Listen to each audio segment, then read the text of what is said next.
ಪ್ರಿಯರೇ, ದೇವರು ಒಳ್ಳೆಯವರು, ಒಳ್ಳೆಯದನ್ನೇ ಮಾಡುವವರಾಗಿದ್ದಾರೆ.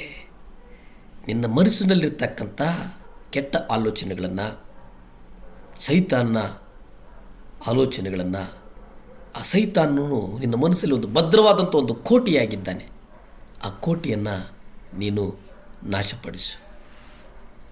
ಆ ಕೋಟೆಯನ್ನು ನಿನ್ನ ಮನಸ್ಸಿನಿಂದ ತೆಗೆದಾಕು.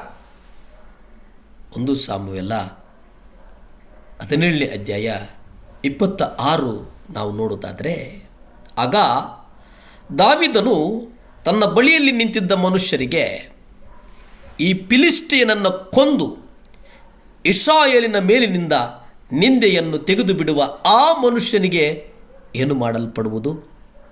ಯಾಕೆಂದರೆ ಸುನ್ನತಿ ಇಲ್ಲದ ಈ ಫಿಲಿಷ್ಟಿಯನು ಜೀವವುಳ್ಳ ದೇವರ ಸೈನ್ಯಗಳನ್ನು ಹೀಯಾಳಿಸುವುದಕ್ಕೆ ಎಷ್ಟರವನು ಅಂದನು.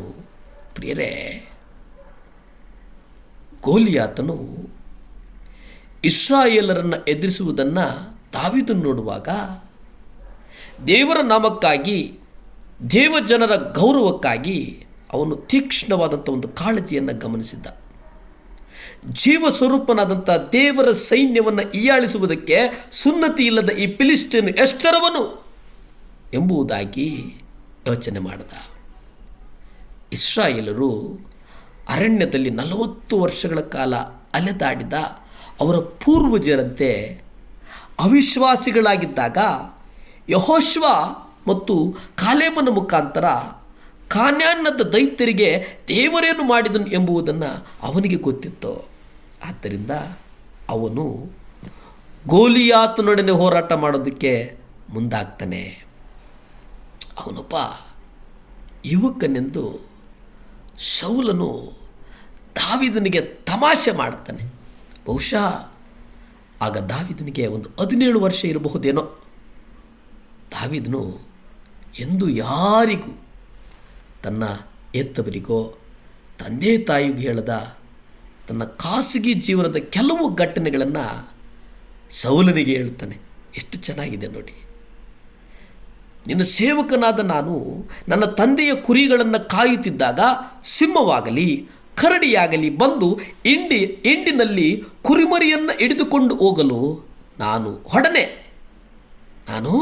ಒಡನೆ ಅದನ್ನು ಬೆನ್ನಟ್ಟಿ ಹೊಡೆದು ಕುರಿಮರಿಯನ್ನು ಕಿತ್ತುಕೊಳ್ತಾ ಇದ್ದನು. ಅದು ಹಿಂದಿರುಗಿ ನನ್ನ ಮೇಲೆ ಬಿದ್ದರೆ ಅದನ್ನು ಗದ್ದ ಹಿಡಿದು ಬಡಿದು ಕೊಂದು ಹಾಕುತ್ತಿದ್ದೆನು ಎಂಬುದಾಗಿ ದಾವೀದನು ಸೌಲನಿಗೆ ಹೇಳ್ತಾನೆ. 7ನೇ ಅಧ್ಯಾಯ 34-36 ನಾವು ನೋಡ್ತೇವೆ.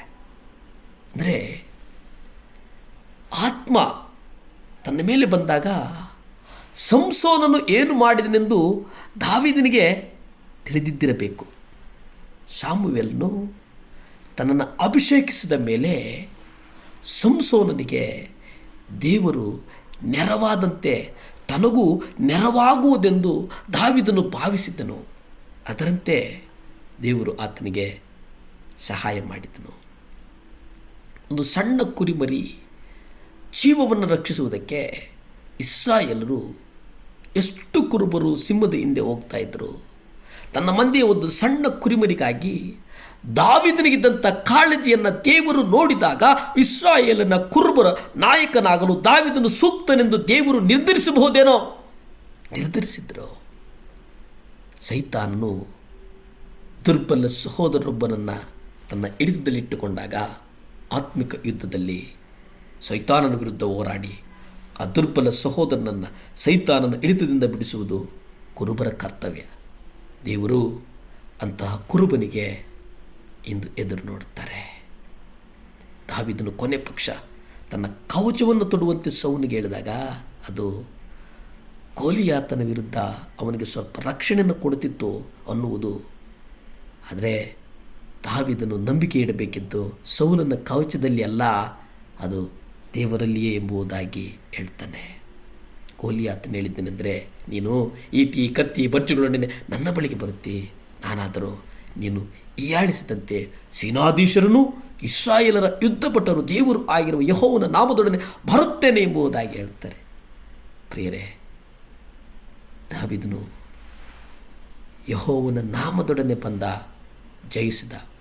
ನಾವು ಯೆಹೋವನ ನಾಮದಲ್ಲಿ ನಮ್ಮ ಕಾರ್ಯಗಳನ್ನು ಮಾಡೋಣ. ದೇವರು ಜಯಿಸ್ತಾನೆ. ಪ್ರಾರ್ಥಿಸಿಕೊಳ್ಳೋಣ. ಭೂಮಿ ಆಕಾಶಗಳನ್ನು ಉಂಟು ಮಾಡಿದಂಥ ಸರ್ವಶಕ್ತನಾದಂಥ ದೇವರ ಸ್ತೋತ್ರಪ್ಪ. ಸಭೆಯನ್ನು ಆಶೀರ್ವದಿಸು, ಕುಟುಂಬವನ್ನು ಆಶೀರ್ವದಿಸು, ಮಕ್ಕಳನ್ನು ಆಶೀರ್ವದಿಸು. ಮಕ್ಕಳು ಯಾರ್ಯಾರಿಗಲೂ ಅವ್ರಿಗೆ ಮಕ್ಕಳ ಫಲವನ್ನು ಕೊಡು. ಯೇಸುವಿನ ನಾಮದಲ್ಲಿ ಬೇಡುತ್ತೇನೆ ತಂದೆ, ಆಮೆನ್.